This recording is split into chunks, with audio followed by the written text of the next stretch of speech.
सभी साथियों को मेरा नमो बुद्धाय, जय भीम, जय मूल निवासी।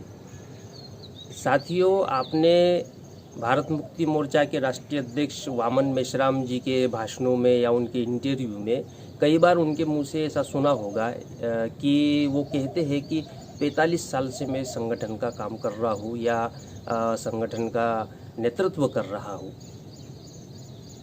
तो मैं सोशल मीडिया पे देखता हूँ कि बहुत सारे जो वामन मेश्राम के विरोधी लोग हैं वो लोग इस मुद्दे पर जो है कमेंट करते हैं कि ये आदमी मैं करता रहता है और बताते रहता है 45 साल से काम कर रहा हूँ, ये कर रहा हूँ, अपने मुंह से अपनी बड़ाई करता है।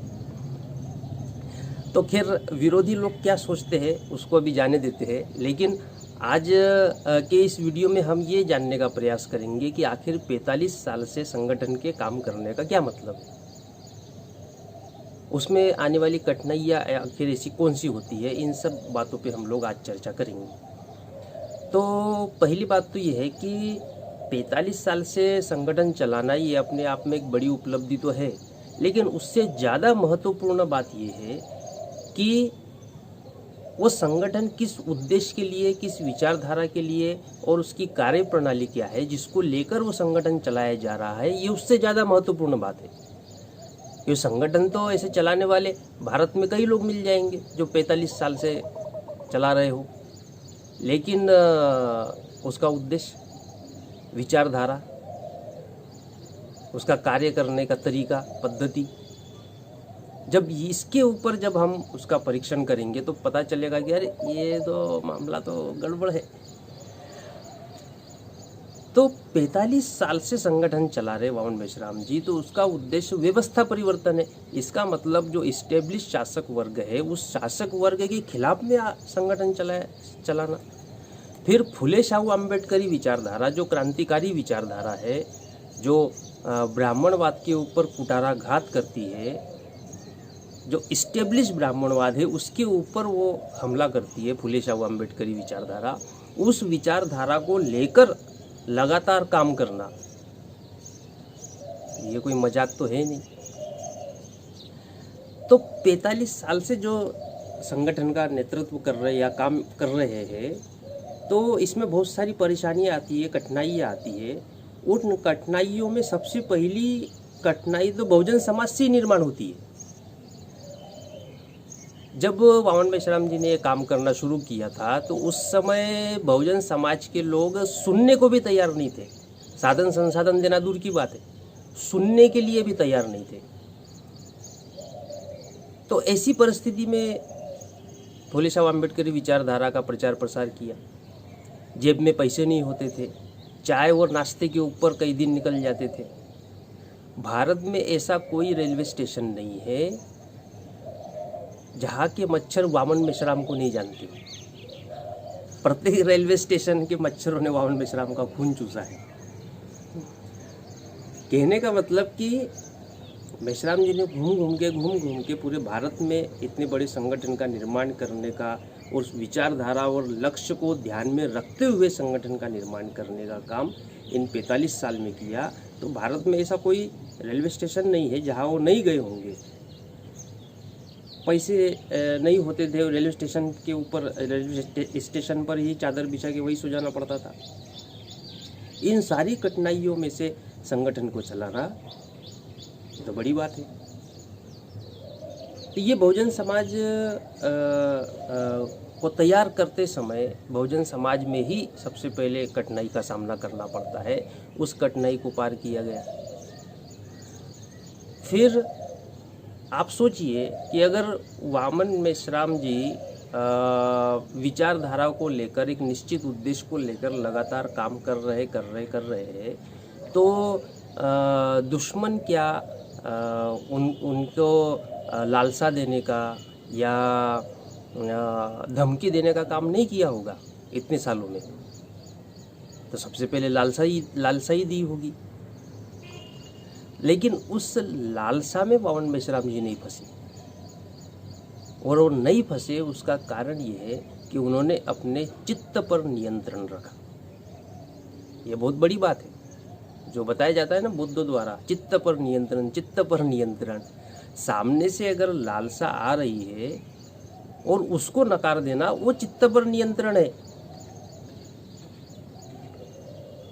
तो वामन मेश्राम जी को लालसा नहीं दी होगी दुश्मनों ने, भाई दुश्मनों के खिलाफ वो काम कर रहे हैं, ब्राह्मणवाद के विरोध में लगातार प्रचार कर रहे हैं, और उन्होंने लालसा नहीं दी होंगी, ऐसा कैसे हो सकता है? हमारे इधर एक भारत मुक्ति मोर्चा का जिन्हें अध्यक्ष बनाया था, उन्होंने प्रचार प्रसार किया।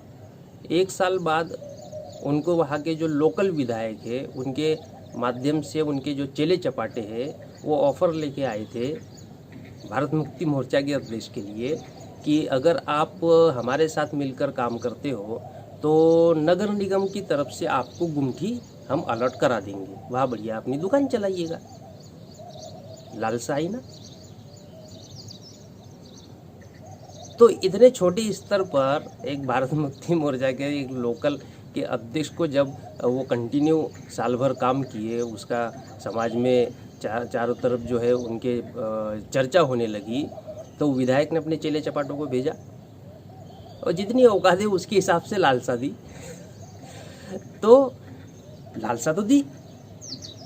तो वामन मेश्राम जब काम कर रहे तो उनको क्या करोड़ों रुपए का ऑफर नहीं आया होगा? बिल्कुल आया होगा। तो उन करोड़ों रुपए के ऑफर को अगर ठुकराया गया है, इसका मतलब है कि अपने चित्त पर नियंत्रण किया, और जो उद्देश्य है संगठन का, जिस उद्देश्य को लेकर अपना जीवन लगाने की बात की है, उस उद्देश्य के लिए निरंतर कार्य करते रहे। एक तरफ दुश्मनों की तरफ से करोड़ों रुपए का ऑफर अगर आता है तो उसको ठुकरा देते हैं, और दूसरी तरफ बहुजन समाज का आदमी 500 रुपये लेके स्टेज पे जाता है तो उसको धन्यवाद देते हैं। कठिन काम तो है। लालसा देने का काम किया होगा, उसमें से निकले। फिर जब समाज में काम करेंगे तो दुश्मनों की नज़र ना पड़े ऐसा तो है नहीं, तो दुश्मनों की नज़र पड़ती है, और फिर वो अगर लालसा में अगर व्यक्ति नहीं फंसा तो फिर धमकी देने का काम करते हैं।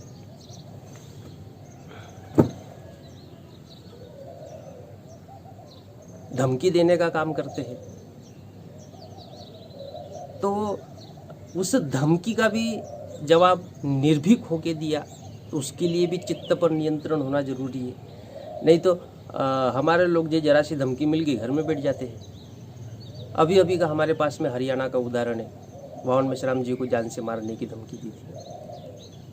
तो वामन मेश्राम जी ने उसके मूल कारण को ढूंढा और फिर नागपुर में रैली की। जब से वो रैली हुई तब से धमकियां आना ही बंद हो गई। तो इसे निर्भीक होकर काम करना कहते हैं, बिना किसी डर के निर्भय होकर काम करना, जान की परवाह किए बगैर काम करना। तो जब निर्भीक होकर काम किया और नागपुर में रैली हुई तो इसे कहते हैं कि अगर तुमने बेटा धमकी दी तो तुम्हारी छाती पे हम चढ़ जाएंगे,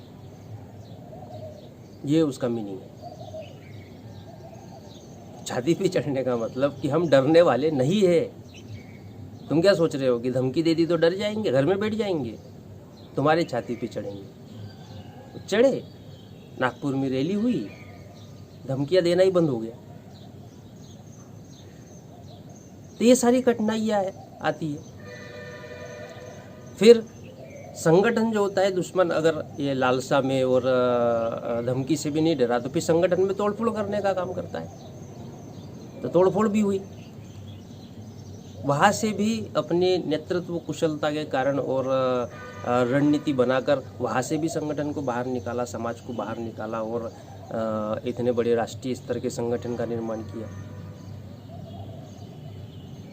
तो ये सारी प्रॉब्लम्स को फेस करते हुए लगातार 45 साल से संगठन का काम करना और सामाजिक संगठन का काम करना, किसी पॉलिटिकल नहीं। पॉलिटिकल में तो लोग इसलिए भी साथ दे देते हैं कि कल को अगर सफलता मिल गई तो हमारा फलाना काम हो जाएगा, हमें पैसा मिल जाएगा, हमारा ये सक्सेस हो जाएंगे या हम आगे बढ़ जाएंगे, इस वजह से भी लोग साथ देते हैं। लेकिन यहाँ तो ऐसा कुछ नहीं है। हम भी जब समाज में जाते थे तो हमसे कहते थे कि चलो अगर हम आपके साथ मिलकर काम करते हैं तो इससे हमें क्या फ़ायदा होगा। आज भी कई लोगों को प्रश्न पूछते होंगे, हमें क्या फायदा होगा। तो हम तो फायदा देने की छोड़ो, हम तो आपसे ही लेने आए हैं। तो पॉलिटिकल जो संगठन है, तो वो लोग जरूर ये कह सकते हैं कि हम आपको ये कर देंगे, वादा कर सकते हैं, सपने दिखा सकते हैं। सामाजिक कार्यकर्ता तो ऐसा नहीं करता है। ये उससे भी कठिन काम है कि सामने वाले को आप केवल विचार दे रहे हो और बदले में उससे साधन संसाधन ले रहे, तो ये तो कठिन काम तो है। तो ऐसे संगठन का 45 साल तक नेतृत्व करना ये आसान काम नहीं है। साल, 2 साल, 4 साल, 5 साल करने के बाद लोग घर में बैठ जाते हैं। लेकिन इतनी सारी प्रॉब्लम, सारा कुछ आने के बावजूद 45 साल तक अगर संगठन का काम किया है, तो ये अपने आप में ही बड़ी बात है। और इसके लिए अगर वामन मेश्राम जी गर्व के साथ भी अगर ये बात कहते हैं ना, तो इसमें कोई भी गलत बात नहीं है। गर्व करने लायक बात ही है। बिल्कुल उन्होंने गर्व करना चाहिए। बल्कि गर्व करना ये अलग बात है, घमंड करना अलग बात है। नहीं तो आप उसको घमंड समझ लेंगे। गर्व करना अलग बात है, घमंड करना अलग बात है। गर्व करने के लिए आदमी को तपस्या करनी होती है, त्याग, परिश्रम, बलिदान देना होता है, तब जाके वो गौरव और गर्व प्राप्त होता है। और अगर वामन मेश्राम जी वो कर रहे हैं और वो गर्व के साथ अगर कहते हैं, तो उनके इस गर्व को हम एक्सेप्ट करते हैं। वो गर्व करने लायक बात है। जो गर्व करने लायक बात है उस पर गर्व तो होना ही चाहिए ना, उसमें नेगेटिविटी वाली कोई बात ही नहीं है। कौड़ी भर का काम करेंगे नहीं और गर्व घमंड करते रहेंगे तो उसको कौन सुनने वाला है। जो गर्व करने लायक बात है उसको बिल्कुल एक्सेप्ट किया जाएगा। तो अगर गर्व करते हैं तो उस बात को एक्सेप्ट किया जा सकता है, क्योंकि उसके पीछे पूरा त्याग, परिश्रम, बलिदान है।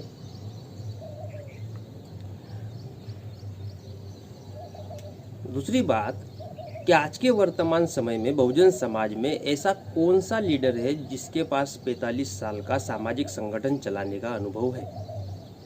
ये हमारे बहुजन समाज के लिए सोचने वाली बात है। आज के समय में बहुजन समाज में ऐसा कौन सा व्यक्ति है या नेतृत्व है, लीडर है, जो 45 साल का जिसके पास में अनुभव हो। पॉलिटिकल की बात नहीं कर रहा हूँ। पॉलिटिकल अनुभव अलग चीज़ है, पॉलिटिकल का मैटर नहीं है। सोशल इसमें कौन है ऐसा? मुझे तो नहीं लगता कि कोई ऐसा दूर दूर तक दिखाई देता है।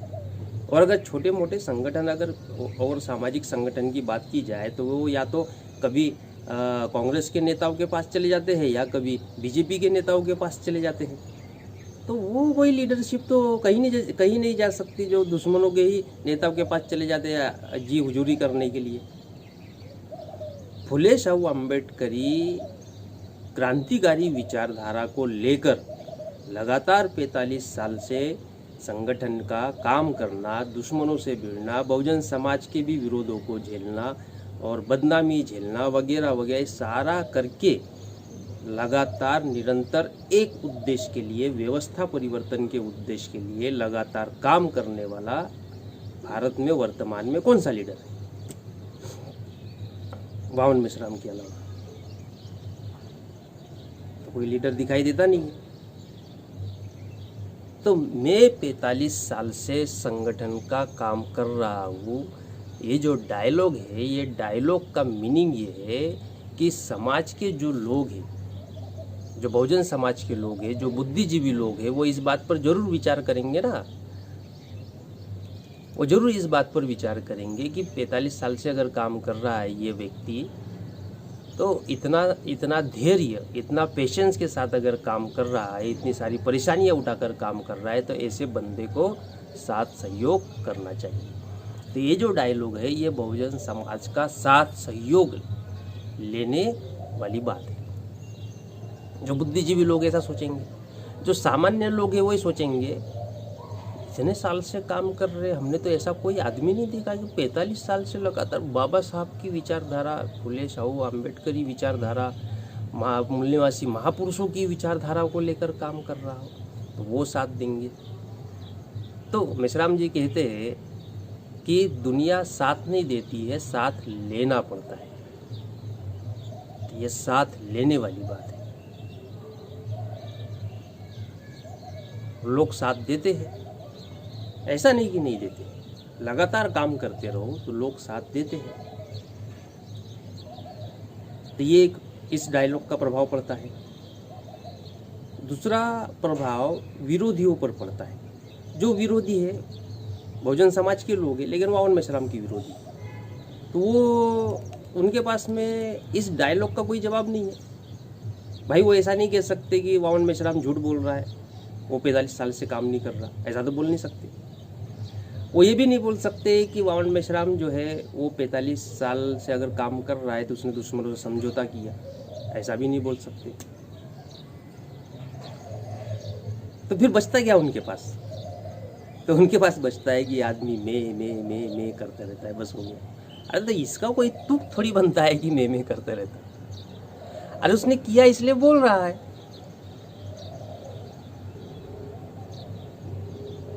तुम्हारे पास अगर कोई लॉजिकल जवाब है तो दो उसका जवाब। अब उसका कोई जवाब तो है नहीं। तो ये डायलॉग विरोधियों के मुंह बंद करवाता है। तीसरी बात कि जो दुश्मन है उस दुश्मन पर भी इसका प्रभाव पड़ता है कि जो दुश्मन है उनके जो संगठन चल रहे हैं तो उसमें जो लीडर है वो लीडर तो बात को समझते हैं, लेकिन जो सामान्य कार्यकर्ता है, आपको क्या लगता है वो सामान्य कार्यकर्ता जो है वो बहुत बुद्धिमान है क्या? वो सामान्य कार्यकर्ता ऐसी छोटी बुद्धि वाले ही लोग हैं उधर भी। तो उनके ऊपर प्रभाव पड़ता है कि अरे बाप रे, ये जो व्यवस्था के खिलाफ में काम कर रहे हैं, इनके पास 45 साल का अनुभव है, ये तो हर बात पकड़ लेंगे। अपन छोटे से छोटा अगर कोई ऐसा षड्यंत्र करने का काम कर दिया तो निकाल लेगा, ये तो पकड़ लेगा। और पकड़ने का काम तो वावन मेश्राम जी 45 साल से कर ही रहे हैं। अभी विषय शिवाजी महाराज का जो अभी कार्यक्रम होने वाला है पुणे में, तो शिवाजी महाराज का विषय निकाला तारीख वाला, तो पकड़ रहे ना बात को, षड्यंत्र को तो चलने नहीं देंगे। तो उन्हें ये लगता है कि भाई अपना तो कुछ चलने वाला है नहीं, ये तो हर बात को पकड़ लेंगे।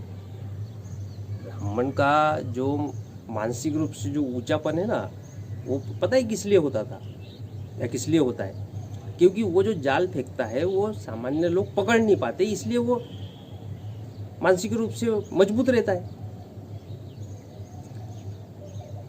तो जब वो कोई षड्यंत्र करता है और अगर लोग उसको नहीं पकड़ पाए, आम जनता नहीं पकड़ पाए, तो उसका जो मानसिक बल है वो ऊंचा हो जाता है, क्योंकि धोखेबाजी तो कर ही रहा है बहुजन समाज के साथ। लेकिन अगर बहुजन समाज के लोगों ने अगर उसके षड्यंत्र को पकड़ना शुरू कर दिया तो फिर उसका जो मानसिक बल है वो गिर जाएगा, क्योंकि वो तो काम करेगा नहीं वो षड्यंत्र।